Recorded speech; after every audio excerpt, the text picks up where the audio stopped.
have a little break in between now and the Shabbat school, or Shabbat service, excuse me. By the way, we do have Shabbat service. We have Shabbat school today. So we have Shabbat service at 10 a.m. on the podcast, Shabbat school for the children, for the babies, at 11 a.m. Eastern New York time. We have our watch party finally returns. 30 p.m. Eastern New York time. We'll make sure that we have that Google Calendar invite for you all. And then 7 o'clock p.m. Eastern New York time today for the sisters, you have your women's meeting. So if you'd like to be part of any of those, let us know. We thank everybody for being on. We appreciate you. YouTube for me. It's been a trial trying to just get you guys on, and it decided it needed to download the app for a long time. So we're just appreciative to finally have you guys on. So forgive us for being a little late, but thank you, everybody. We appreciate you. So let's go ahead and get started. May the words of my mouth and the meditation of mine heart be acceptable in Yahweh's sight. He is our strength and our Redeemer, and it is in His name, which is His authority, that we pray, praise, proclaim, project, and protect this Shabbat message. Amen.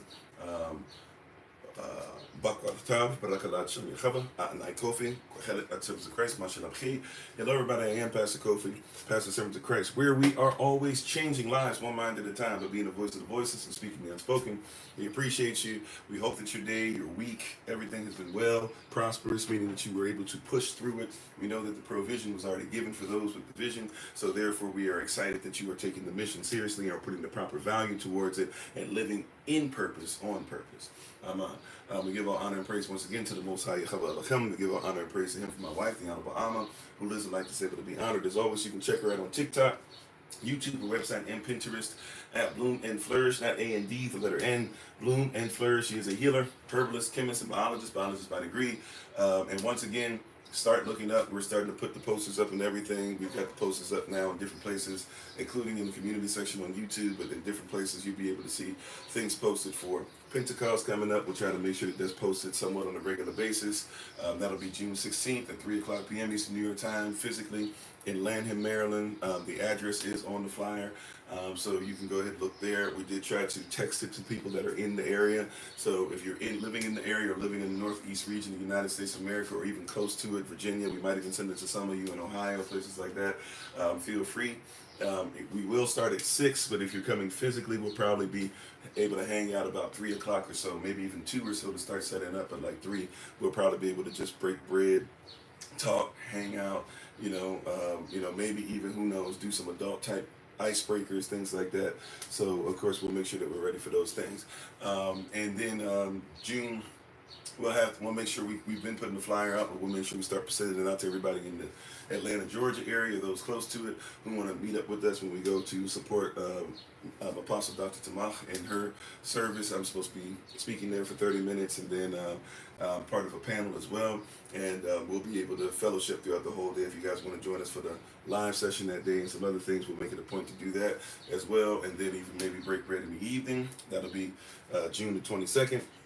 And other than that, yeah, just look out for other things. We'll also be posting more information for those who are coming with us for our for the end of the Holy Day season for us, October 17th to the 24th for the Feast of Tabernacles. So we'll have a lot of posting for that. Recall, if you're looking to do donations, if you're doing donations towards it, by the way, please make sure that you're sending in your donation. You're saying specifically this is for the Feast of Tabernacles, but we need to have this fin by like July 12th, at least half of it, whatever your half is going to be, of what the required donation is going to be to make sure that we support you and your family. It's just for you and your family. Even if you got 10 people coming, the price is still the same. If you got one person coming, the price is still the same, okay? But we're looking for that by July 12th, I believe, and then by August 19th, I believe, is when we need to have the full amount in, okay? Praise y'all. And it's going to be the same place as last year. We'll have that information popping up more and more. We've been putting the flyer from last year up, so at least you can copy some of that down. The donation and everything is the same, but the dates and everything are going to be different. All right? Well, we thank you, everybody, for being on. We appreciate you. We're going to go ahead, if you want to go ahead and turn to the book of Tobit. Yes, the book of Tobit. And we're going to read the first chapter, or at least some of the first chapter. Right?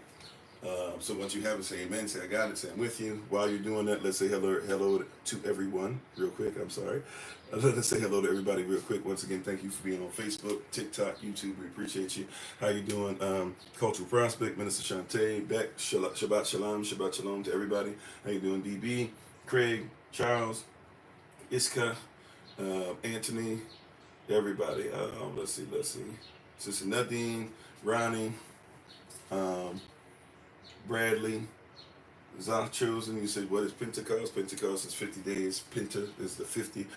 Pentecost, 50 days after Passover, which for us we celebrate according to, well, there's people that will argue which day and all this stuff, whatever, but we use April 22nd as Passover being the 14th day of the new year, first month, Rosh Chodesh Nisan, which was April 9th, 14th day was April 22nd, 50 days after that, June 16th is the day of Pentecost for us, in which it's our harvest day. It's a lot of different things that we do.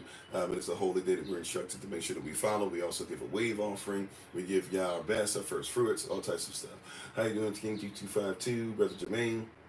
Amen. People were actually asking about you yesterday. I was like, I'm pretty sure Brother Jermaine's been around. So glad to see your name pop up right after that. We were checking on everybody yesterday, seeing how everybody was doing. How you doing, Brother Nick? Thanks for being part of the community. How you doing, Winston? Thanks for being part of the community. If I miss anybody's name on any platform, shout out to my head, not to my heart. You know, we appreciate your presence and we're thankful to have you on with us. Let's see. Brother Richard, Linda, Brother Omar, Peaches, Shanghai, Lottie Dottie, everybody. Dark Matter, Sister Tanisha, Big Brother Thomas. Did I say that already? Not sure. Sister Deborah, Gentle B-Star, everybody. We appreciate you. We appreciate you so very much. Thank you for the love, by the way. Okay, how you doing, Spiritual Messenger? How you doing, Sister Kimberly? Also, to Prison Ministry folk, don't forget, June, the second Saturday of June the 8th is when we're going to be meeting up again. So we've been trying to make sure everybody's okay and comfortable with their roles. We'll be sending you guys some more information before the meeting, and we'll start getting ready to go ahead and start working towards giving away some of the simple things like socks, underwear, things of that nature, and then picking it up with some messages as well we can give to people. How you doing, Nina? Thanks for being on. Stefan, sorry. Mary, Author, Carrie, Bruda. I thought I said hello to you earlier, but I probably didn't. Forgive me, Bruda. Jared, Sherilyn, thanks for being part of the community. Hola, como está, mi hermana Sherry? Right, Shabbat Shalom once again to everybody. C. Taylor, Charles, the OG, double OG, triple OG, everybody. All right, so let's go to the book of Tobit. Once you have it, say amen, say I got it, say I'm with you. We're going to go to Tobit, and we're going to go Tobit chapter 1, and we're going to start at, I believe, verse 2. Right? I believe it's Tobit chapter 1. I believe we're going to start at verse 2. Let me double check before we do our Bible pledge. Actually, you know what? We'll just start at the top. We'll start at Tobit chapter 1, verse 1. Right? And I'm not sure how far down we will go. I think we'll stop at verse 10, but might go a little further. We'll see. But it's important that we get the beginning of this, right? And yes, this is the Apocrypha. Yes, we do believe in having more than just the 66 books, and you should, number one, because your 66 books tells you that you should read the book of Jasher. So if your 66 books tell you to read the book of Jasher, that means you should at least have 67. All right? So if you're somebody new to this, if you're somebody who has heard me speak before and maybe have not heard me officially go into these other books, we've even talked a little bit about which ones you should and shouldn't go into, things like that. But yeah, we do believe that there's more than just the 66 books, and we will be using that today. If that's a problem, I don't know what to tell you. Come on. All right, so we're going to Tobit, chapter 1. We're going to start at verse 1. Once you have it, once again, I see a few amens. Just to be sure, say amen, say I got it, say I'm with you. If you don't even know where it is, if you don't have a Bible with an Apocrypha in it, no problem. Just go online, look up Tobit, T-O-B-I-T, PDF, and then once you click on that, you probably can click on the first one if you're Googling, and you can probably click on the very first one, and it should take you right to where I'm going to be reading. All right, Tobit, chapter 1 and verse 1. All right, let's say our Bible pledge real quick, and let's go ahead and get started.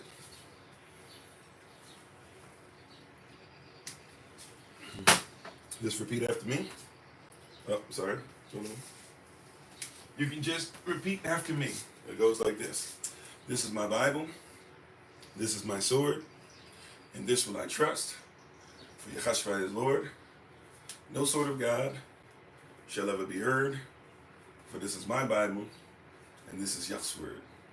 Hashem Yahweh. Amen. Or in Yahweh's name, amen. All right. We're going to Tobit. Chapter 1, verse 1. Alrighty. How you doing, Aaron? Okay, here we go. Tobit chapter 1 and verse 1. It reads as follows. It says, it states, it declares, Tobias of the branch of the nation and city of Naphtali, right? Or Naphtali. So it's not only Naphtali or Naphtali, I guess it's probably pronounced for some. It is not only the nation, but it's also a city. Why? Because the nation lives in the city. Like we said before, Israel is not Israel unless Israel is present. Okay? So where Naphtali lives, it's important we catch that. And Naphtali is supposed to be the group that is supposed to be the most advanced as far as the most athletic of Israel as well. Right? They are fast, they are swift, they are quick thinkers, they're on it. All right? So it's important we catch that, right? Because we have 12 branches, 12 nations of Yehashadel, 12 sons that came out of Israel, right? Okay, so Tobias, verse 1, Tobit chapter 1, verse 1, Tobias of the branch or the city or the nation, right? How you doing, brother Dwayne?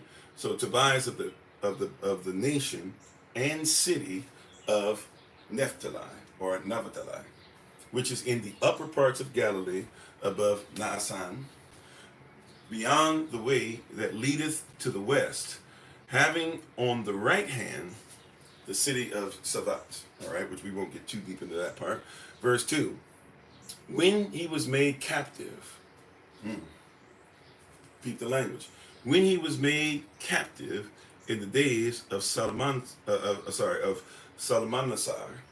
king of the Assyrians, so this is when the Assyrians take over, even in his captivity, forsook not the way of truth, but every day gave all he could to his brethren, his fellow captives that were of his kindred. And when he was younger than any of the tribe of Naphtali, yet did he no childish thing in his work. Moreover, when all went to the golden calves, which Jeroboam, king of Yehashadal, had made, he alone fled the company of all, and went to Yehashadalam, or Jerusalem, to the temple of Yahweh, and adored Yahweh Elohim at Yehashadal, offering faithfully all his first fruits. Offering faithfully all his first fruits, and his tribute, and his tithes. So that in the third year, he gave all his tithes, his tribute, to the proselytes and strangers. Ooh, okay. Verse 8, these and such like things did he observe when but a boy, according to the law of Elohim. Verse 9, but when he was a man, he took a wife, Anna, of his own tribe, and had a son by her, whom he called after his own name, his son's name, right? His son's name is Tobias as well. And from his infancy, from his son being born, he didn't wait. What did he do? From his infancy, he taught him to fear Elohim and to abstain from all sin. We've just read Tobit, chapter 1, verses 1 through 10. May Yahweh have a blessing to the readers, hearers, and especially the doers of his most holy word. If you are reverencing the word in any kind of way, you may be seated and go back to what you were doing. Thank you for doing so with us and being in agreement with us. Today, we're coming to you. We're sent with a message. The message is simply teaching our sons through captivity. Hallelujah, somebody. How you doing, Sister Nadine? How you doing, CT? How you doing, Jacob? How you doing, Claude? Excuse me. Right? How you doing? Everybody coming on, Sister Soul. How you doing? I think I said Brother Vincent earlier. If I didn't, please forgive me. How you doing, Bradley, Pearl? Everybody who's coming in. Look, today we're talking about teaching our sons through captivity. See, I thought when I actually got this and I was putting this together, I thought it was going to be teaching our sons in captivity. Holy Spirit, she said no. Through. Why? Because we're in it, but we got to get through it. And how do you do so? You do so by making sure what? That you are obedient to the same laws and the same things. You don't change up just because you're in captivity. And this is one of the things, if we ever caught this as a diaspora, we would be so powerful. Because we keep trying to change things up. This is why it's easy for people to change the word. It's easy for people to change the word up on you because we believe that we should keep changing, and our values keep changing, and how much we pray keeps changing, and how much we fast keeps changing, and what the holy days represent keep changing. But we have to have some things that are in place that don't change, and so we're going to have a standard that we teach our sons through captivity. Now, am I saying our child, our brothers and sisters, our princes and princesses should not learn this stuff? Of course I'm not saying that. However, what I am here to tell you is that even though we know our sons should be learning this and our daughters should be learning this, there is something, a sweet spot when the sons begin to become manifest. Not just sons of your flesh, but sons of the Most High Yah. For Romans chapter 8, verses 18 and 19 say it like this, that the suffering, that means the things we choose to go through, the suffering of this present time is not worthy to be compared to the glory which shall be revealed. And then verse 19 comes behind it and says what? For the creature, for the ones created, not everybody created as a child, but it says the creature is waiting on the manifestation of the sons of Elohim. If we ever became the foundations we're supposed to for our communities, then those around us would follow suit because they are created to do so, but they have not seen an example of what they're created to be. How you doing, Sister Dawn? Everybody, come on in. Shabbat Shalom to all. Right? So today we're speaking on what? What are we doing? We're talking about teaching our sons through captivity, not just in it, but through it. And it says in the latter verses of what we read in Tobit chapter 1, somewhere around verse 9, verse 10, it says, when Tobit's son was born, he named him after himself. That means his authority was put on his son, right? Because the word name, it means authority. Even nomos in the Greek means authority or law, right? In Hebrew, Ava and Paleo Hebrew, it's Sham, which means name or authority. Are you with me? Right, and so the father says, I'm going to put my authority. I'm not saying you have to name your son this, right? Just this for educational purposes only. I'm trying to get you where we're headed, right? So he says, I'm called, right? And by the way, if you know how that worked back then, we do it different now. You didn't name your child until your child had been around, unless the Holy Spirit, or unless you had a dream otherwise or something happened, right? Or unless something was prophesied over you and you could touch and agree with the prophecy. You didn't name your child until your child was what? Was circumcised.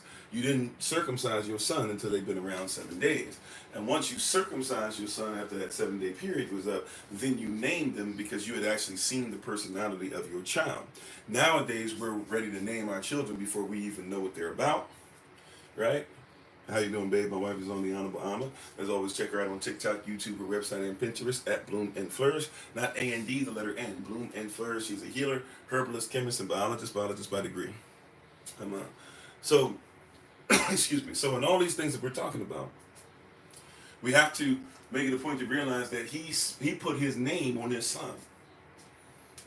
He put his authority on his son. He put his mantle on his son. He put it, what he's authorized to do. And who better to do that? Because who else is better to authorize their son than their father?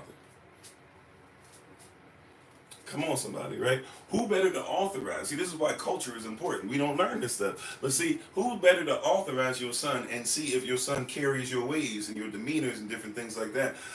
Who better to see it than the mother, who your son is eating the sincere milk from her breast? To see, oh, you act just like your father.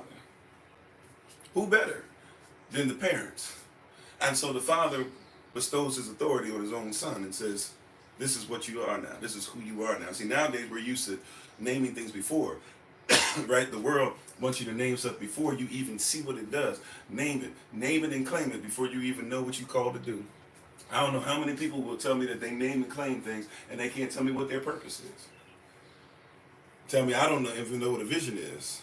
I don't know what a vision board looks like. I don't know what a vision statement is, a mission statement is. I don't know what purpose is. I don't have the proper value on it. But I name and claim things. We got to be careful. See, we got to start training culture and putting things back in place and making sure that natural law, kingdom law, universal law, right, marital law, law of attraction, law of first mention, all these different laws that people talk about. Well, if it's law, then it shouldn't change.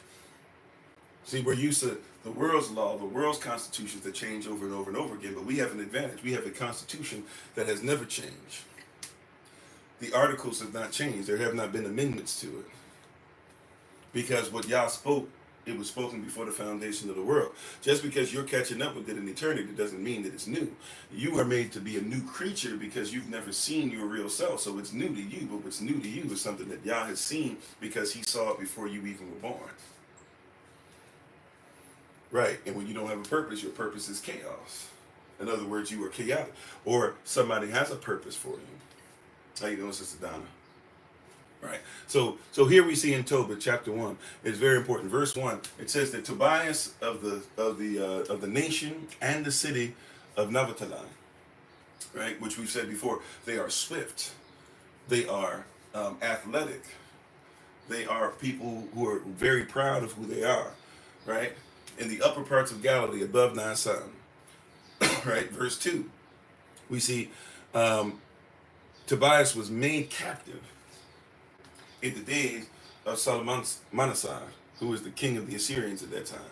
So you can look up who that is. When people say there's no proof of any of these people they talk about, you're right, you'll find evidence. And then you'll say, even in his captivity, so Tobias, the father, even in his captivity, what?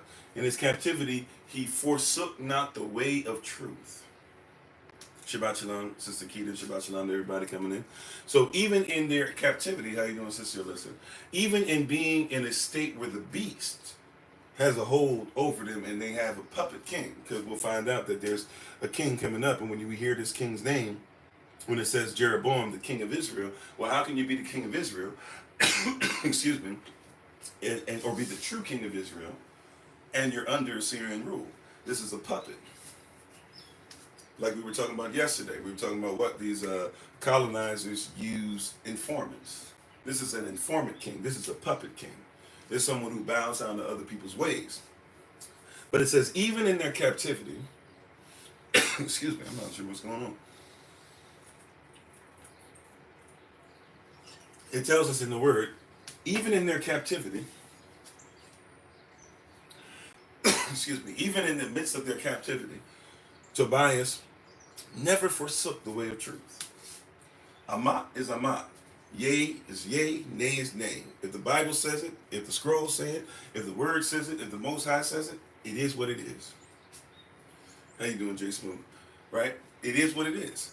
Right? Once again, though, we live in the land of our captivity, where we have puppet kings, we have puppet pastors, we have puppet presidents, we have puppet NAACP.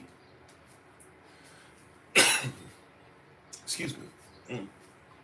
Don't get mad at me for saying this puppet NAACP. Because NAACP does what? You just what? 2 years ago, for the first time in the history of the NAACP, did you get a president that was colored? When you were trying to advance colored people?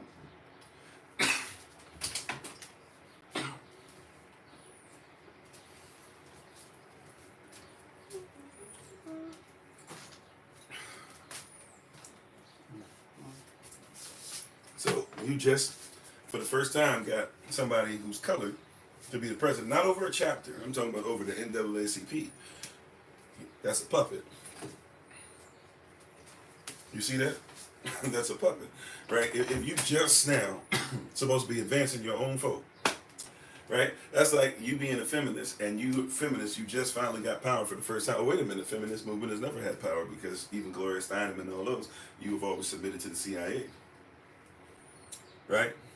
That's a puppet. Anybody who says that they're a feminist leader, you got to report to the CIA somewhere, or else you're not a leader. And you're only a leader because they told you. Somebody has to authorize. That's one of the reasons why sovereignty is extremely important. One of the huge reasons, because no nation becomes sovereign. No person becomes sovereign unless somebody who is sovereign puts the mantle of sovereignty on you. How you doing, Sister Sylvia? Shalom, blessings and love to you and the fam. Right? And how you doing, Crystal? Excuse me. Pray for me. I don't know what's going on. My wife just gave me some tinctures. Seems like it's helping out. Excuse me. But yeah, so you have to be careful. You have to be careful. How you doing, Linda? How you doing, David? You got to be careful, because if you're not careful, you can be dealing with puppets. You can be dealing with these people who are not there. But it says here, when Tobias was in the land of his captivity, He never forsook the truth. He never forgot about it. He never gave up on the truth. He was always righteous. Always. Right? How you doing, stuff? Right? He was always righteous. Verse 3, but every day, but means cancel that out. So even though he was in the land of his captivity, every day he would do what? He gave all he could get to his brethren, his fellow captives that were of his kindred. Now, I'm not one here to tell you that if somebody's not Israel by blood, right, if somebody doesn't look like us, somebody doesn't have locks, if they don't wear their fringes, if they don't wear their tassels, you're not allowed to talk to them, lay down with them, have children with them, to be friends with them. What I will say, though, is that this scripture should show us that there's nothing wrong with making sure you take care of your family, though. It doesn't make me a reverse racist to see my brother on the street and say I should maybe focus on my family. I have a child, right? I love all children as much as is possible, but I'm one human being, and the first child that I've been told to be over is mine, right? And so even if your child needs to eat, I get it, and I would try my best that tithe goes to the storehouse so that they're going to be meeting your husband's house. I would try my best to have extra, to make sure I lay out some extra around whatever I'm doing, so that people, whenever I'm doing something, somebody should be able to feed off the extra, just like Boaz had the extra. Somebody should be able to come around the fringes of anything. We're going to talk about that tomorrow. Matter of fact, if somebody can remind me, because I don't think I wrote it down in my notes here, if somebody can send me a text message, I appreciate it. If somebody can recall, help me with that. But we're going to be talking about Boaz, because Boaz, he had the fringes set around, but this was a normalcy for them, because whatever I have, 10% belongs to the people. Automatic. 10% doesn't belong to myself. It's Tobias. Tobias. Right? Right? So around all of where I am, whatever I'm doing, there should be something for somebody else. And even in his captivity, he kept up the same commandment. He kept up the same law. I know people don't want to hear that, right? But he kept the same law. He said what? It says what? Every day. That means he had no days off. That means it's Shabbat. So you know, on Shabbat, I don't give to anybody because that's work. No. Every day, whatever he could get, he shared. Did you catch that? Whatever he could get, right? Every day. He gave all he could get to his brethren, his fellow captives that were of his kindred, that were of his family. It's okay to take care of your family.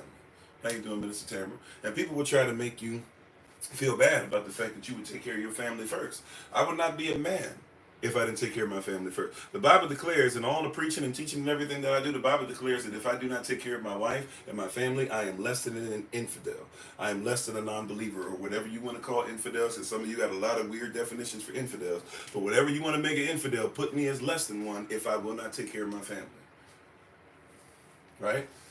And I was in that boat for a little bit, to be honest. It's hard to get respect in your family when you're less than an infidel. It's hard to get respect from the assembly if you're less than an infidel. Thank you for the love, right? Just being honest, right? But that's because you're not supposed to be less than an infidel. Now, can things happen? Right, sure. But you should be in your work before you find your wife. All the stuff that we're talking about, right, so far, all the stuff that we're talking about, verses 1 through 3, this is before he has a wife. Just like Adam, right? Which is the Israelite word or the Hebrew word for man, right? So man, Adam, that's why you're mankind, because you come from the first man. You come from man, right? You're always named after your father. So anybody that is a man, you have to be Adam's child, physically at least. You have to be Adam's child, and therefore you have Yah's stamp of approval on you. Why? Because Adam was created by the Most High Yah. When Adam sinned, you fell short. That's why all have sinned and fallen short, because all man that still exists. Now you can say there was man outside of Adam up until the flood, but then Noah, his lineage comes through Adam. So all of us, once we get to Noah, stop talking about you come from some other group or some other mankind or some other alien or this and that, even if you believe in those things, because it doesn't matter at that point, because Noah, right, outside of some things DNA-wise, for those of you who want to get deep into all that stuff, but outside of that, which we should pay attention to, for real, Noah is your seminal head at that point, which means that your father that you're looking to is Adam, which is why Moses says later on that Eve, who we call Eve, we know Eve is the third name given when she was fallen, but Eve, or her real name, Iazar, help me, her second name that was given by Adam, which is Aisha, or wife, she is said to be the mother of all creation. So if Adam is your father and Eve is your mother, that's what makes you the man, or the wombed man, the woman that you are. Right? And Adam, before he had a wife, he had to work. What are we talking about again today? Teach our sons through captivity. What are we teaching our sons through captivity? Did I say that right? Sorry. Teaching our sons through captivity. What are we teaching our sons through captivity? How you doing, Sister Sheila? Right? What are we teaching the people that are supposed to be, everybody says, you the king. Okay, well, heavy is the head that wears the crown. Have you got his neck strong when he was younger? He got to have broad shoulders to carry a family on him. What does his shoulders look like? He's going to stand on your shoulders. What do your shoulders look like? And the father's got to be stronger. See, Adam has, even though you want to say all this stuff or whatever, Adam had broader, stronger shoulders than you, because you got to stand on Adam. You got to honor your father as much as you can't stand to be around that joker sometimes. You still got to honor him. Why? Because he's supposed to be what you're standing on. And if you dishonor the foundation, then you'll dishonor yourself. This is why the word keeps saying, go back. Go back. Even to salvation. It means to what? To go back to the original intent.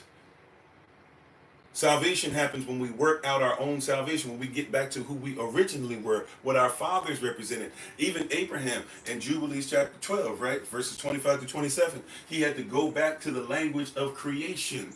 That's what Ivrit or Avda or Paleo Hebrew is. It declares that it is the language of all creation. How you doing, Desiree? Thank you, babe. And thank you all for the love. Appreciate you.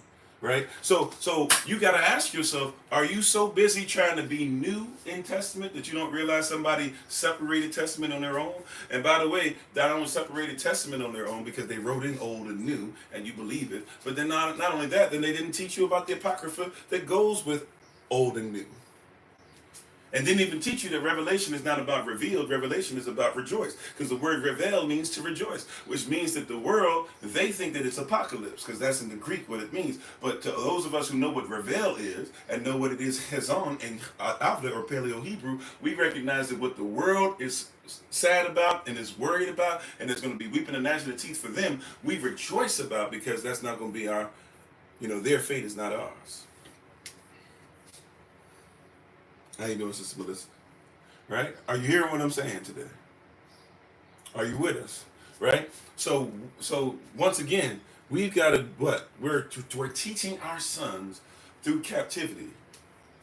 This is what being a husband is. This is what being a father is. Look at me, son. Look at me, son. That should be your war cry. That should be our battle cry as fathers. Look at me, son. Everything I do. Look at me, son. How you doing, Brother Jermaine? Look at me, wife. Look at me, daughter. Look at me, kings, because you're going to be the kings of the next generation. Look at me. Look at me when they try to say that we're not this, we're not that, we're reverse racist. Look at us still standing on principle. Look at me when they try to say that we're not real Israelites or whatever. Look at me still standing on principle. Look at me when they try to say, well, you had some time in prison, there's no way you can be a righteous man. Look at me. This should be our cry. Look at me when they say because of the color of your skin, you'll never amount to anything or whatever. How dare you talk about your people coming back into who they are, being salvaged, going back to your original intent. Look at me as I stand. Look at me as I have the full armor of Elohim on. Did you see my breastplate? Did you see my belt? Did you see my shoes? Did you see my sword? Did you see my helmet? Did you see my shield? Did you see that when they shot the fiery darts, that the fiery darts were quenched when I got together with other brothers and we formed a formation where no brother would be hit with arrows and we protected our families? Look at me should be our battle cry. Teaching our sons through captivity. Because one day they shall be free. Even if we're not out all the way, we're free in here. We're free in here. And that allows them to be able to walk upon the freedom that we have set for them so that they can stand on these free shoulders, even if they don't have a free body, so that they might be able to, while I'm keeping my head above water, trying to keep my head above water. At least my son is standing there. He ain't got to worry about it. And eventually he'll be my generations will be so far removed from the water that it will be a thing of the past. And they won't think about themselves as drowning or trying not to drown every day or just trying to survive. But they shall thrive in kingdom mind because of what has been set by the foundation of their fathers. We're doing what? We're teaching our sons through captivity. Come on, somebody. That's a word.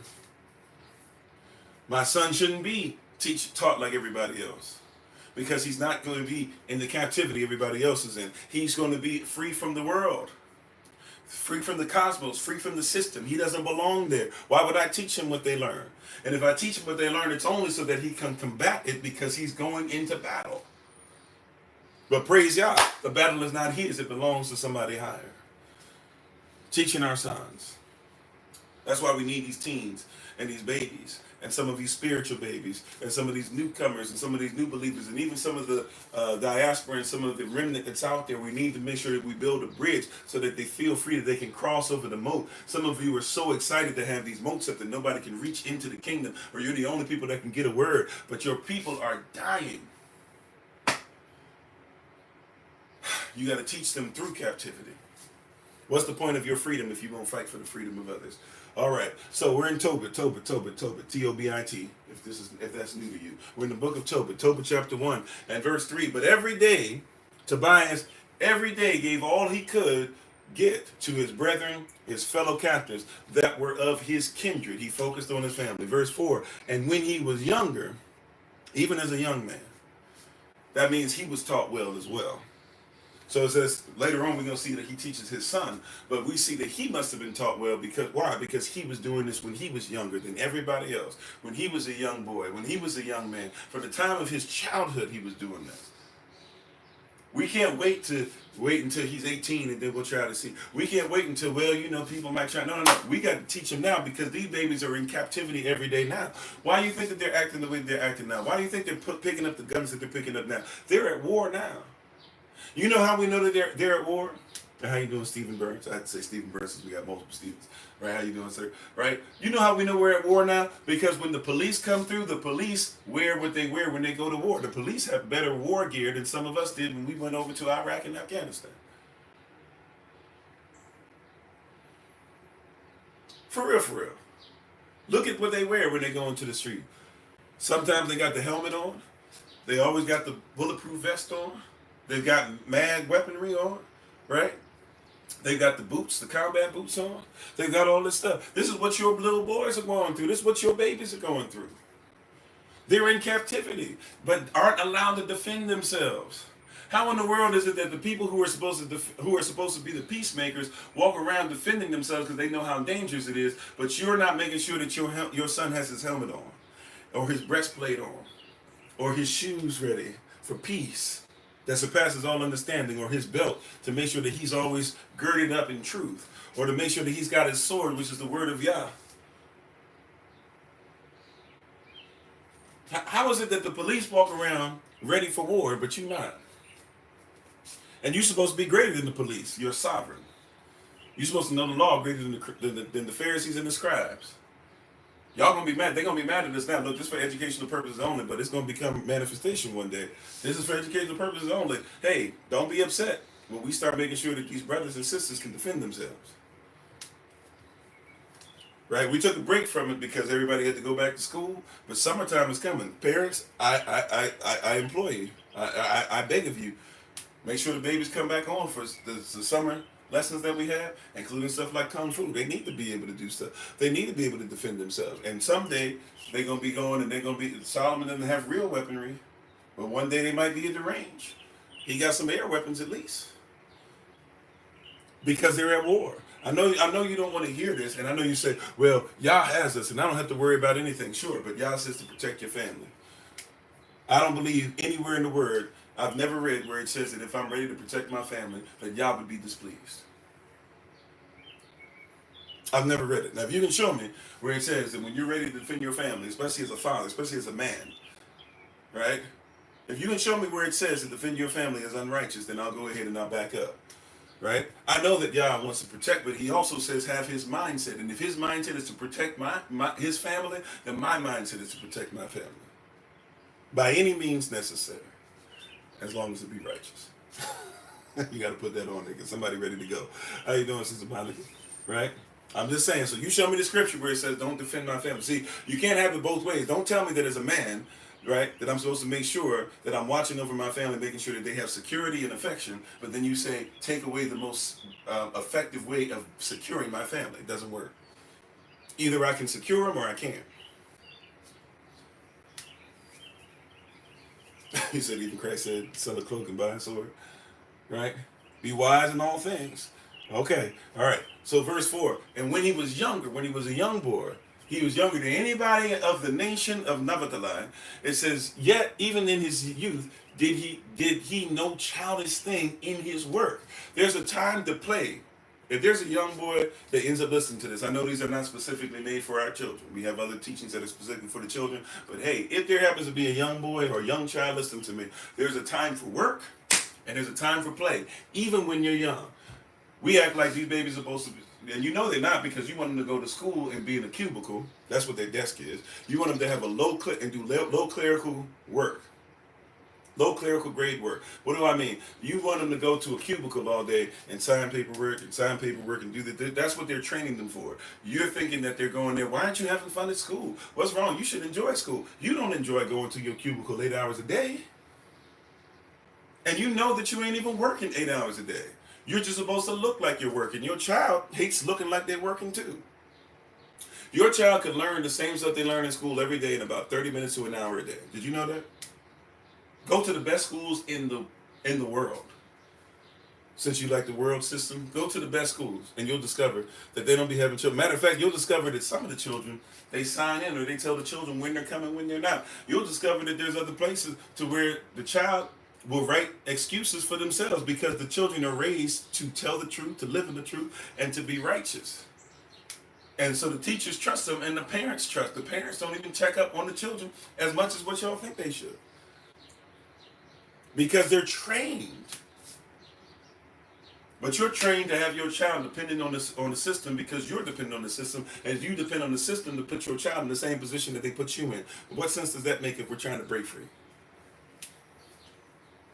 Oh, it's not going to be a long word today, but it's going to be a righteous word. Come on, somebody. Right? All right. So praise Yah. So here we go.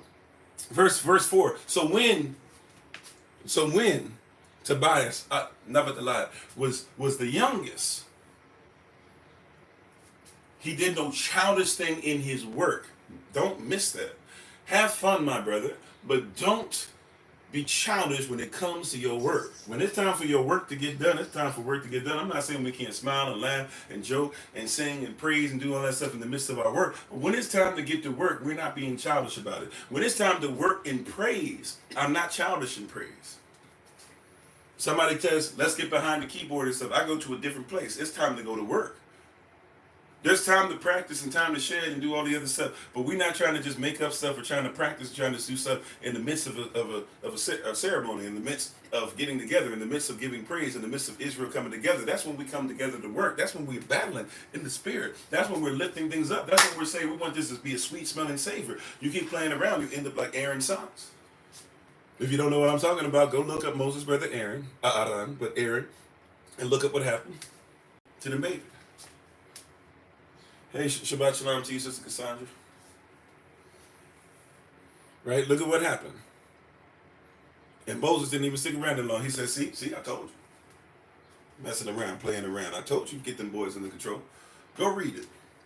There's a time for work, and there's a time for play. But don't play when it's time to work. Especially, in the kingdom. And definitely not in the land of your captivity. See, this is what the slave master taught you. You were supposed to act like you was playing. You were supposed to make it look like you were happy. You were supposed to be singing songs. They even tell people lies that, all the slaves were happy and all they did was sing songs. And all they did was just eat meals. And all they did was do all these great things. And yes, they did it, but the master took care of them. They did work and stuff. They worked hard. But they were just right. That South should rise again. That false narrative that's out there, whatever. But you're supposed to sit there. Yes, sir, boss. Yes, sir. Go ahead. Oh, yeah, I see you whipping Susie over there. But Susie deserves it. Yes, sir. You're the greatest master there is. You're supposed to act like you're having fun in your captivity when you should be working toward getting out of being captive. And we want our little babies to be out here doing the same thing. Just have fun. Just do it. No. You're in the land of your captivity. You getting free or not?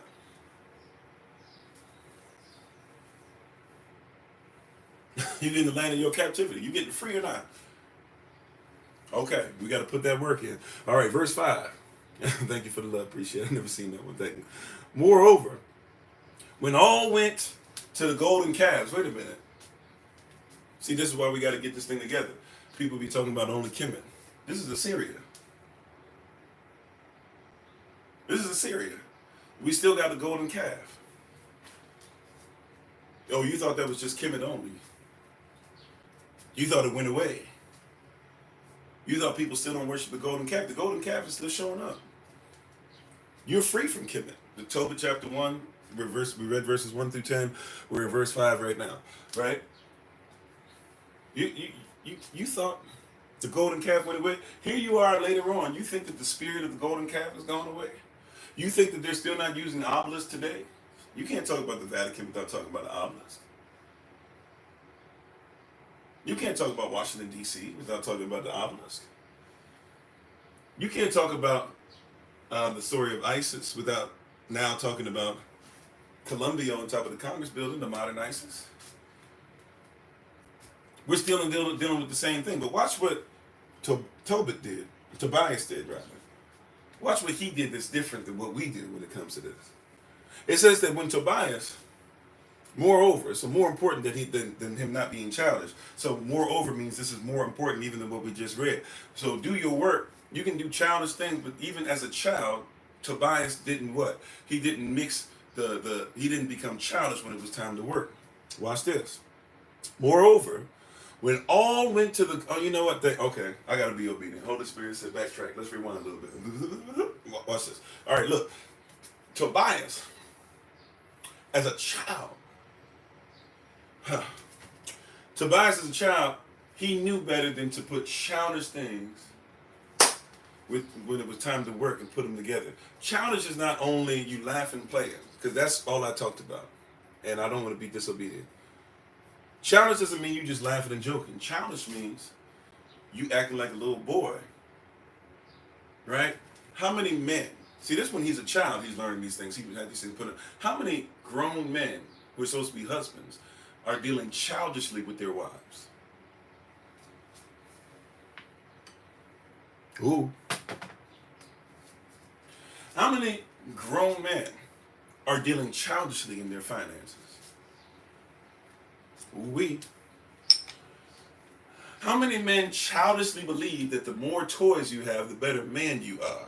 Just like you thought if you had more toys than your friend, you were a better boy than your friend. Well, now here you are trying to be a girl's boyfriend, right? Not a woman, not a wife's, but a girl's boyfriend. Not even mature enough to realize you shouldn't want a girlfriend, nor should you want to be a boy as a man. But anyways, you're trying to sit up there, and now I got more toys. I got the cars, I got the clothes, I got this. Acting like that makes you a man. And then being upset when you set a bad precedent for the girls that are after you, because you don't want women, you don't want wives, you shouldn't even want a woman. You should want a wife, but you don't want that because you're a boy. And so as a boy, you got all these toys, right?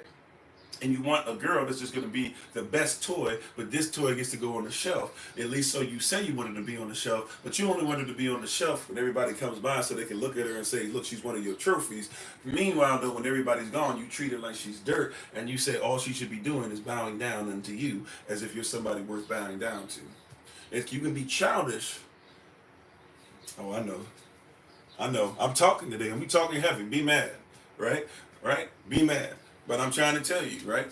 Sisters might be getting mad at me too, because guess what? You accept some of this boyish behavior, and then you come to people like me years after, and we got to deal with this. Well, if I'm gonna deal with it, then I'm gonna deal with it properly, and I'm gonna tell you that you need to make sure that your daughters and your sons don't come through the same prism, through the same scheme, going down the same lane.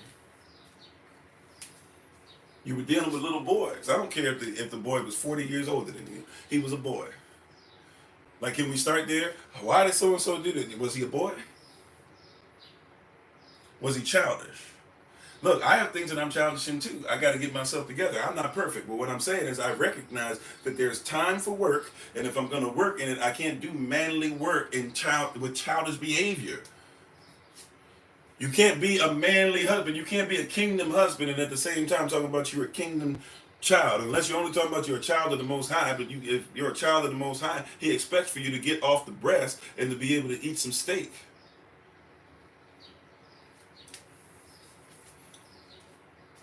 We got a mama's boy problem. A lot of mama's boys, mama's boys are not just because of single mothers. You have mama's boys because fathers are not raising or sometimes not even allowed to raise boys as men. And then they get to be older and start acting like this and people want to come to the fathers. Right? But even Malachi chapter 4 verse 6 says that the heart of the fathers must return to the child and the hearts of the child better return to the father. I'm just trying to help somebody. We have a problem here where we supposedly have these men who are childish in their ways. But moreover, more important than that, verse 5, when all went to the golden calves, wait a minute, when all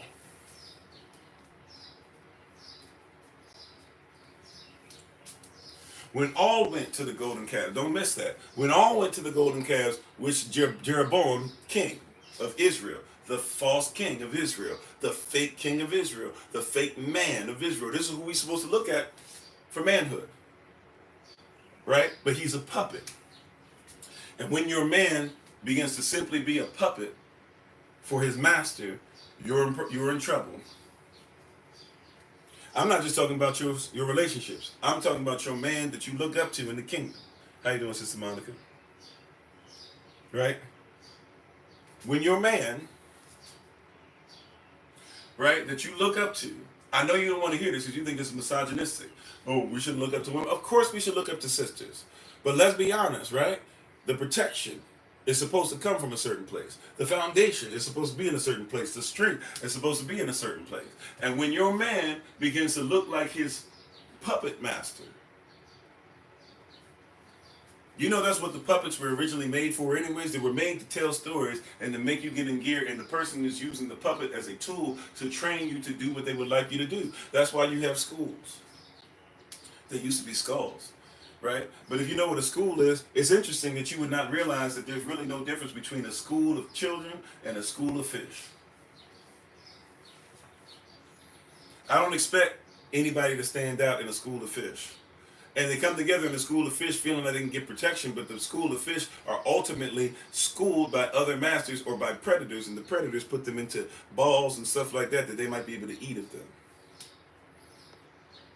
Oh, I know somebody not ready for the day, right? But that's real talk. You're sent to school so that somebody might be able to feed off you. That's what they do with schools of fish. That's what they do with schools of your child.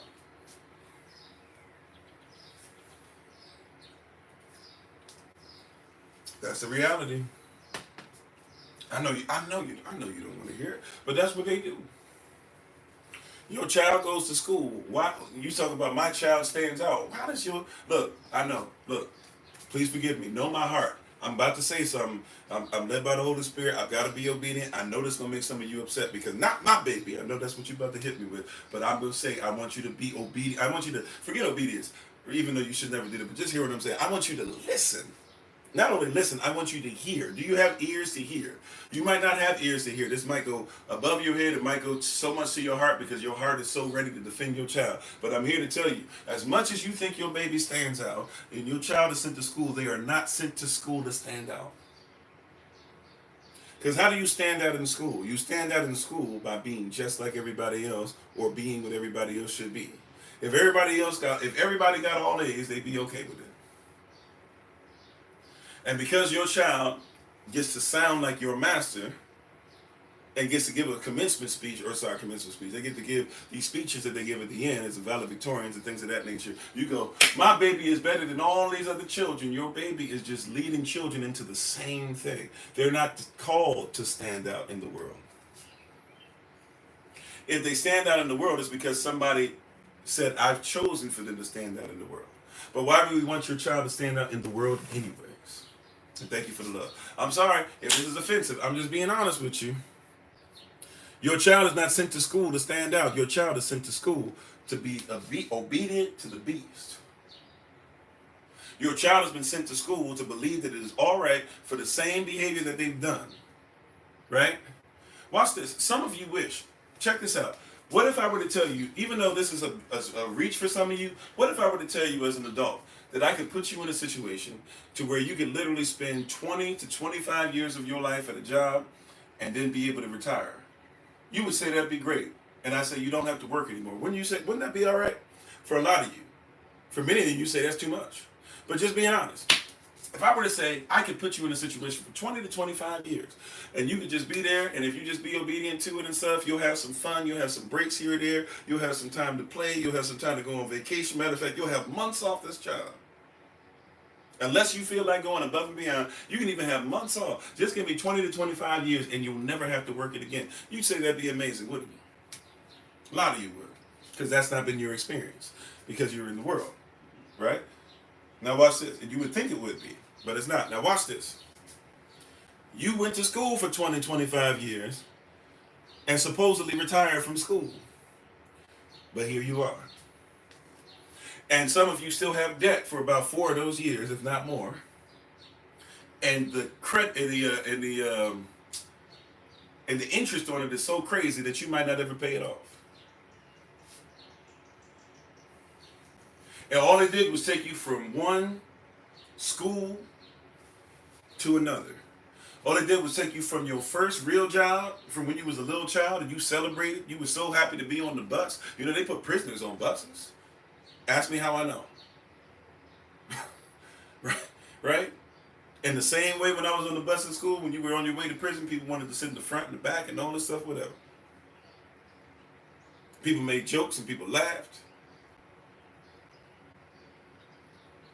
How you doing, Brother Allen? The same system when I was younger. It's the same system whether you're talking about your job or your pipeline or your prison pipeline.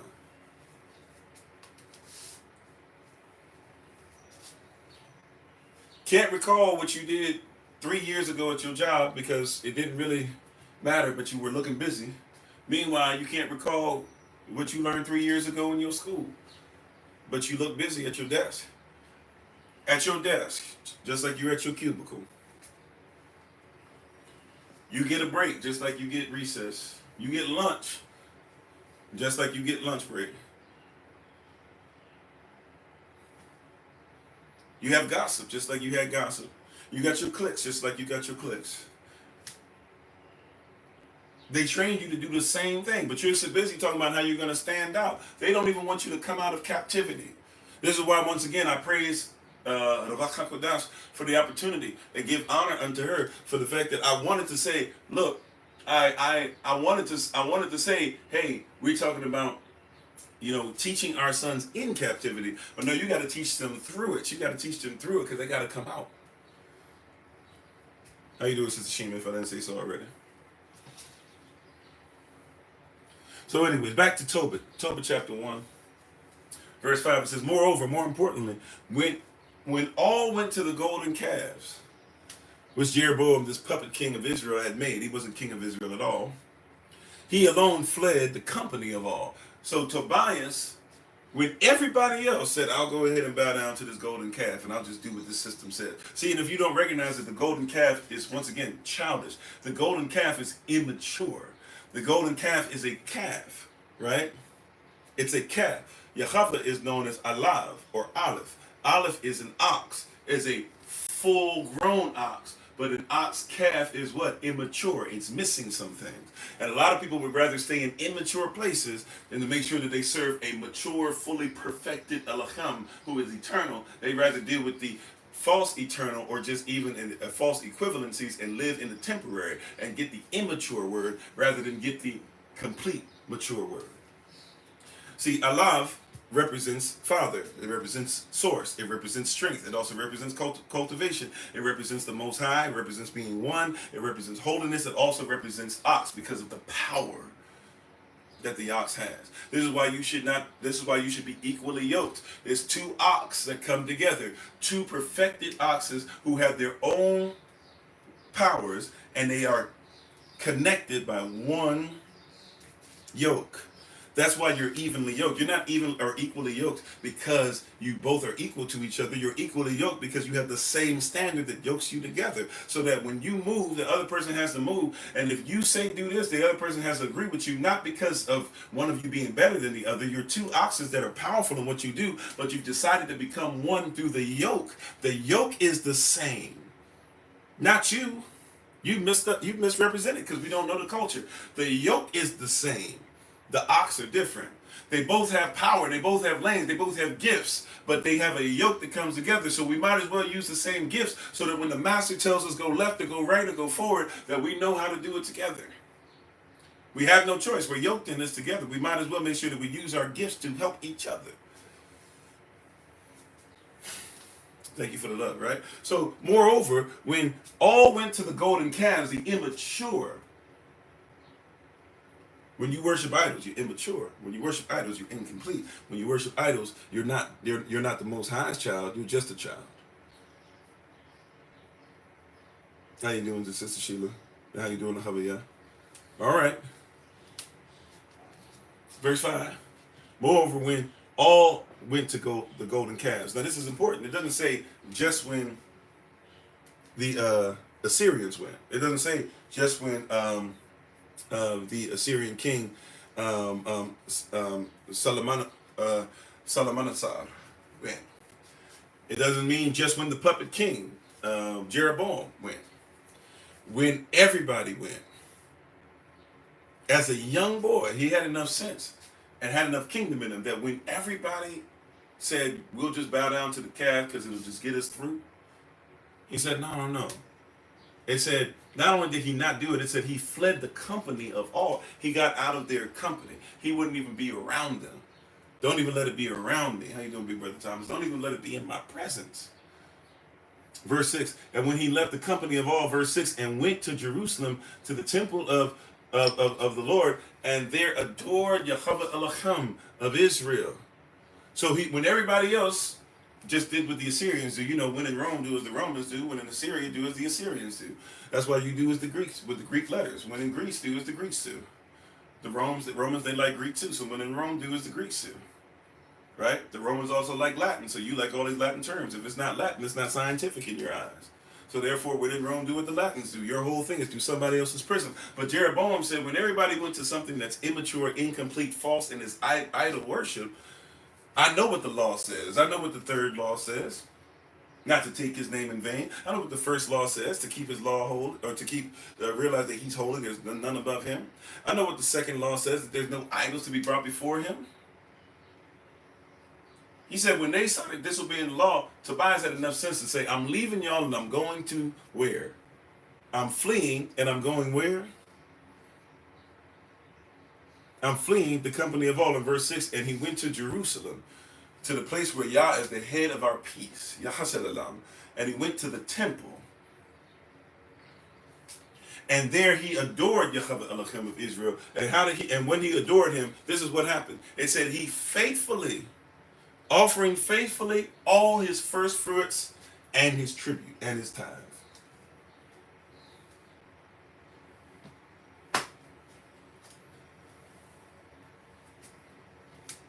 That's what it says. When everybody else decided that they were going to give to false idols, he said, when they give to the false things, I'm going to give to the real things. When they give to idols, I'm going to give to the Most High. When they say you got to give all these hours to the job, I'm going to give all these hours to the Most High. When everybody says we're going to have Easter Sunday, I'm looking for Passover. Right? Come on, somebody. When everybody says I'm looking for Harvest Day so I can celebrate Halloween, we're looking for Harvest Day, June 16th, so we can make sure that we give Yah praise on Pentecost. Right? When the world goes this way, and even those who are puppets go this way, and then those who follow the puppet kings go this way, if I know that that's not where the Most High is, I don't care if everybody goes that way, I'm going this way. And if it makes me the person that's the outlier, if it makes me the person that's the black sheep, if it makes me the person that you want to call the contrarian, then yeah, I'm doing something contrary, because I will not be contrary to the word of Yah. If you will be contrary to the word of Yah, then I will be a contrarian unto you. And I take that with all full, I take that with my full chest out. I say it with my chest. I'm excited to be able to tell you that I am contrary to wickedness. At some place, I am different than you. At some place we're not on the same level. You're not my peer. He said sometimes you gotta get away from everyone who is sinful. Yeah. And sometimes it's okay for me that look, it's all right if I had to end up in this, and I'm telling you life experiences. If being righteous and going into something else takes me to a place where I've got to be by myself on the street, then let me be by myself on the street. And being righteous means that my own family will deny me and make me out to be a monster and listen to things through the prisms of the true monsters. Then let me continue to be myself, by myself, knowing that I'm never truly by myself because I'm always with the Most High. And when I'm with the Most High, and He keeps me grounded and I keep doing the same thing, what I've noticed is that if I keep being faithful and obedient, eventually people come back, because when they come into obedience, they'll meet me where I've been.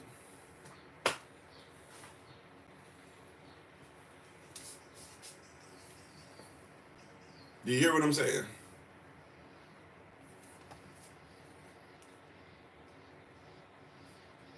You hear what I'm saying? I've learned that if I just stay obedient, when people finally become obedient, then they'll just meet me where I've been. When you learn that, it's a different monster. Or a different game. Or a different way of living. How about that? Because I know somebody's not going to like that.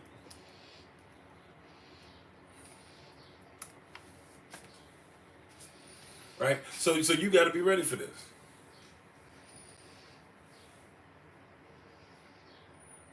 Right? Let's keep on going. We're running out of time. We got to get ready for our Shabbat service and get the word from Apostle Dr. Tamar, Minister Dr. Tamar. So look at this. Watch this. Next verse. Tobit chapter 1. Right? We're now in verse 7. It says, so that in the third year, so he's giving what? All his first fruits and offering and his tithes. Now recall who we said the tithes are for. They're for who? They're for the orphans. They're for the Levites, the orphans, the widows, the poor, and the stranger. And this is all what? In the midst of his captivity. This means, right, just like Jeremiah 29:11, everybody likes to talk about that, but go back and start from verse 2 or 3 and read Jeremiah chapter 29 up through all the way to verse 11, you'll discover all of that is within their captivity. Just because you're captivated or just because you're under somebody else's supposed authority doesn't mean that you give up on what the word of Yah says. All right. So watch this. Verse 7. So that in the third year, he gave all his tithe to proselytes and strangers. To proselytes and to strangers. Wait a minute. He gave all that he had to what? To proselytes and the strangers. Now let's look at the definition of proselyte real quick. We won't even go into a whole bunch of biblical stuff, into concordance stuff we could, but let's just look up proselyte. Just simple definition. You ready? A proselyte is a new convert. So it says that he gave money to strangers, those who were coming in to become part of Israel. So wait a minute, people were becoming part of Israel even though Israel was enslaved. Even in your situation that you're in. But then a proselyte also is somebody now, not just the stranger or the foreigner, but now the foreigner has become part of Israel. See, when we say new convert, that means they become part of our family. Under all the protections. Under all the law. Under all the stuff that's there. It's our responsibility to make sure that we're taking care of them. They're our spiritual child. They're our spiritual brother. They're our spiritual sister. If they would obey. This is why King Solomon builds the temple. And builds the temple up and everything. And after they build the temple, what do? He says a prayer. He brings everybody together. For he is the high priest because he's the king. To be a king is to be a priest. To be a priest is to be a king. We don't have a different word for royalty. Royalty, when it says royal priesthood, for us, that's one word. It's the same word. No difference. And it says that he brought all these people. That means nation. People means nation. Person is singular. Persons is plural. But people is a nation. You have a bunch of persons and no nation. And that's what a lot of people do every week. They come together and there's a bunch of persons, but let's be honest, there's no nation. there's no country, there's no camaraderie other than to play nice for a couple hours and say, oh, that was so nice and everything was there. But then you can't have any struggles, you can't have any disagreements, you can't say, I'd like for you to teach this. You can't challenge anybody, because that's what families do. You're not ready for family, you're not ready for building of a nation, right? But we're going to teach our sons properly, because once again, what are we talking about today? We're talking about teaching our sons through captivity. All right, so verse 7, it says that Tobias even gave to the proselytes new converts. And what are the new converts? And that means they were strangers once, as are some of you. You were strangers once. Before you keep talking about the stranger, you were a stranger once. No, but I was Israel by blood, but not all Israel is Israel. Just because you were Israel by blood doesn't mean that you weren't against the word of Yah yourself. You were a Christian not too long ago yourself. You were a Methodist and yourself. You were a Muslim yourself. You were a Sunni or Shiite yourself. You were a Buddhist yourself. You were a whatever. Some of you were witches yourself. I've talked to some of you. I know your testimonies. Some of you were LGBTQ plus yourself. Oh, yeah. You forgot? Some of you had children out of wedlock yourself. Some of you are marriage number 5, 6, 7, 8, 9, and 10 yourself. And now here comes somebody who's trying to get into the word of Yah, and you're quick to try and tell them why they're not holy enough. Be careful. Don't touch Yah's anointed. All right, verse 8. Verse 8. We gotta get out. We gotta make sure we get ready for Shabbat school. Verse 8. These and such like things did he observe when but a boy, according to the law of the Lacham. Once again, these are the things that he what? That he did observe. He saw men make this their standard. So even when he didn't have men to look at anymore, keep the standard, he reverted back to what he saw. A lot of us are having issues because we can't revert back to the things that we saw.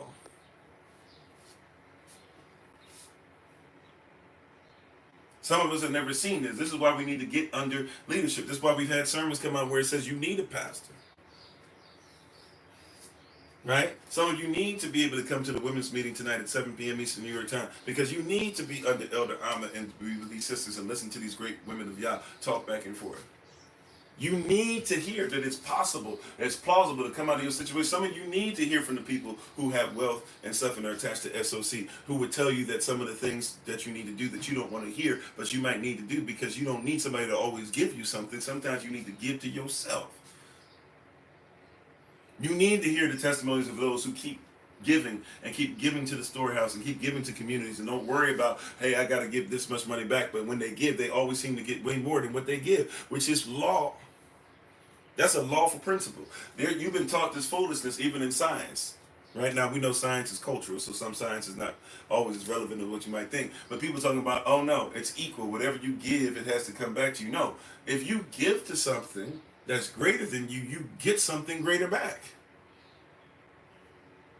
Watch this. You give to the atmosphere every day, and you give to trees. The trees give you more back than what you give the world. I'm sorry, the world has more to give you than what you can give the world. And I'm talking about, so how about this? We'll say the earth, the terraformer, the arats, the asasi.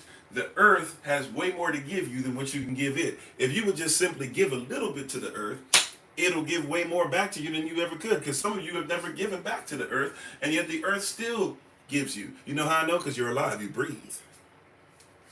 Right? This is a kingdom principle. This is a simple principle. Watch this. If I go before a king, I always have to give my best. You know why? Because if I'm supposed to give him a gift, if I give him a gift and it's my best, the king always has to outgive me. Why? Because if I can outgive my king, he's no longer my king. So if I give him my best, it's not based off 1-to-1. It's not, okay, I give him $500, he'll give me 501. No. If I give him $500 and I have 5,000, and he has $1 billion, then he's got to give me what?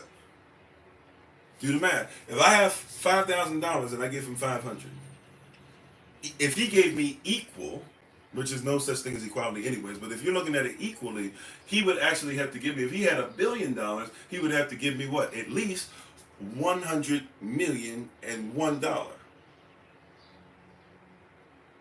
$100 million plus $1. Right? He would have to give me that because he has to show that he's greater. Give and it shall be given unto thee. pressed down, shaken together, and running over shall men give into your bosom. For with the same measure that you meet shall it be given unto thee. So you give to Yah as one man. The Bible says that he wants to give back to you with a whole bunch of other things. It also means judgment too. Read Luke 6:38, but don't forget to go back to verse 37. Luke 6:37 and 38 will tell you it also means that if you judge people a certain way, then guess what? When you do wrong, that judgment that you gave is going to come from a bunch of people. Pressed down, shaken together. Because if that's what you gave to your king, or if that's what you gave saying you represent your king and you judge somebody this way, then when it's your turn, that's how your king is going to judge you. If you condemn somebody for what they did, this was your level of condemnation. Okay, when he catches you in it, or when we catch you in it, it says by law that the Most High is going to send multiple people to condemn you the way that you condemn that person. If you can't forgive anybody, right, then guess what? There's going to be a bunch of people that can't forgive you. Have you ever thought to yourself, a bunch of people won't forgive you? Sometimes it's because you haven't forgiven one person. That's the context of that scripture, Luke 6:37 and 38. Right? Judge the way you want to be judged, condemn the way you want to be condemned, forgive in the manner you want to be forgiven. Why? Because whatever you give, it shall be given unto thee. Pressed down, shaken together, and running over, shall men give into your bosom. For the same measure that you put out or meet, shall it be given unto thee. So if your gift that you bring before the king is, I don't forgive anybody, there's going to be a bunch of people that don't forgive you. But if you bring your best, see, you got to be careful. That's why I say people tithe all the time and don't even know it. Some of you tithe ignorantly into foolishness and wickedness. And so if you tithe into wickedness, if you always contribute into wickedness, giving a tribute to wickedness, contribute, one with the tribute. That's what that means, contribute, to be one with your tribute, right? So if you contribute to wickedness and you give your tithe to wickedness, then expect it to be multiplied. All right, we got to finish up. All right, so these and such like things did he observe when but a boy, according to the law of the Lacham. According to the law. I know people want to be lawless, but even Romans chapter 7 tells you, Paul himself, the one that you use to go against law, tells you that to be lawless is to be what? Carnal. All right, you're not supposed to be of a carnal mind. Okay, verse 9. But when he was a man, this is all stuff he did when he was young. This is why, once again, what we're talking about today, teaching our sons through captivity. Verse 9 says, but when he was a man, that puts me in 1 Corinthians chapter 11. What is that verse? Or 1 Corinthians chapter 13, verse 11. Right? The love chapter. Right? When I was a child, I thought as a child. Right? I spake as a child, I understood as a child. But when I became a man, I put away childish things. He was already putting away childish things because he had watched real men, and real men had shown him that even when you're a childhood, when it's time to work, don't be childish. When it's time to give, give. When it's time to tithe, tithe. When everybody wants to give to the calf, you give to the king. Verse 9, it says, but when he was a man, he took a wife. Now in our culture, that means he had to become qualified to be a man, he had to be qualified to be a husband, then he had to be qualified to be a father, and then he had to be given an inheritance. This is in the land of his captivity, yo. People want to be free, but you don't want to start sowing the seeds of freedom in your captivity. While he's a child in his captivity, he's being taught these things. And when he was a man, he took to wife Anna of his own nation.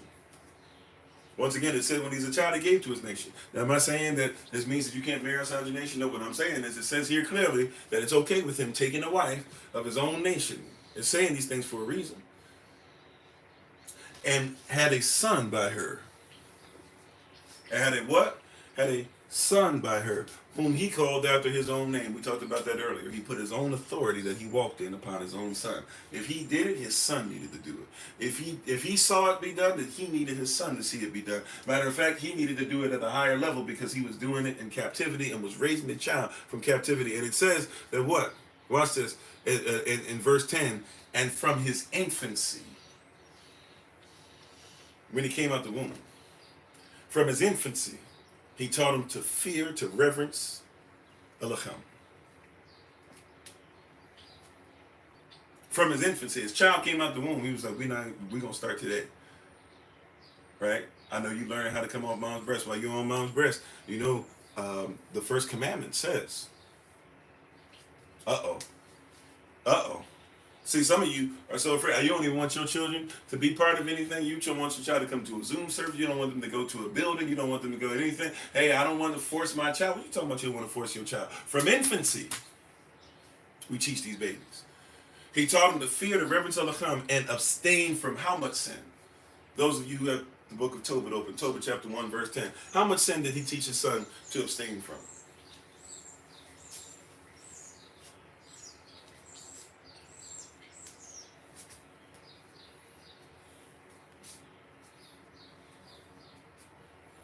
How much sin did he have to teach his son to abstain from? From all. Come on. From all sin. Ain't no such thing as, well, that's a small lie. All sin. Ain't no such thing as, well, we're just going to be, we're just going to miss this one holy day. No. All sin. Ain't no, oh, well, we follow these laws and, Yehoshua, he quotes the law, but, we just don't want to follow. No. All sin. Sin is anything that causes you to miss the mark. He taught his son from infancy. And I'm going to use a term that you normally wouldn't use because you would think that this is a negative term, and it can be done negatively. That's the last thing I have for today. We're going to take a little break before we get into our podcast today. But I'm just go ahead and put this word out here. He brainwashed his son. I know you don't want to hear that. But he did. He brainwashed his son. He cleaned his son's, he kept his son's mind clean. This is what I mean by it. See, we don't know this one. When something says lawful, you know that in Hebrew, if something is lawful, it means that it's clean. Even when you use that term in 2 Timothy chapter 4, right? When Paul is talking to Timotheus and he says, and he starts talking about that, there's going to be people who are, want their ears tickled and all this stuff. And he says, that I need you to have sound doctrine. They won't want to listen to sound doctrine. A lot of people don't know that sound doctrine is actually, the word sound there in the Greek is not even what you think it is. So you think sound. So it's like boisterous sound, or it's sound, like it's secure, or sound, it's tough, it's finite, or it's infinite even. It's something that doesn't crumble. The word that they use there for sound is actually the Greek word hygienikos. Hygienikos means hygienic. It means to be clean. When when David says in Psalm chapter 51 verse 10, I believe, when he says, create in me a clean heart, that means a lawful heart. So to be clean just means to be lawful. So if we say we want to be clean, all we're saying is we want to be lawful. If you don't want to be clean, that's fine. But to be unlawful is to be dirty, to be of the carnal mind, according to even Paul. So from his child's infancy, he taught him to be clean. He brainwashed him. He said, I want your brain to always be lawful. This is why I need you to be sovereign, son. This is why I need you to be a king, son. This is why I need you to marry into royalty, son. This is why I need you to make sure that you don't have blood on your hands. This is why I need you not to be spending blood money, but to make righteous money. This is why I need you to make sure that your children are raised in a clean environment. This is why I need you to make sure that even your wife is clean. This is why I need you to make sure that you are hygienic, even physically. This is what clean means. Clean means lawful. If you were to ever give a sacrifice to Yah and it was not clean, if it had any kind of disease, ailments, anything like that, and sometimes they had to flip the sacrifice inside out. If they found out that you gave something unclean to the Most High, they had to deal with you accordingly. And Yah wouldn't accept the sacrifice, of course. So if you give a tithe, you give the first fruits. Why? Because the first fruits is always going to be cleaner than the lesser ones. If you got fruit with a black dent on it that you wouldn't eat and you would cut off, why would you give that to the Most High? Give him the one that you would eat first. That's first fruits. It's clean.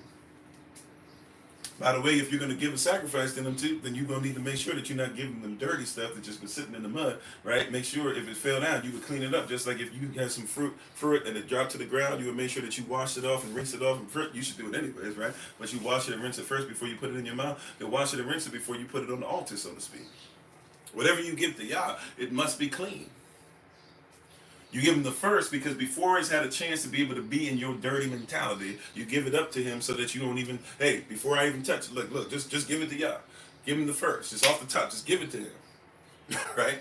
You'll give the clean stuff the organization that you work for, to the corporation you're part of, the United States, and they'll take 30%, 40%, 50%. You'll give it to the people that are doing all your insurances and stuff, and all of a sudden you just say, take it, take it, take it. They're getting what's clean, and then you got some dirty stuff left, and then you fighting with y'all over what's dirty. When if anything, you should make sure he gets the cleanest, you get the second cleanest, and then let them squabble over the rest.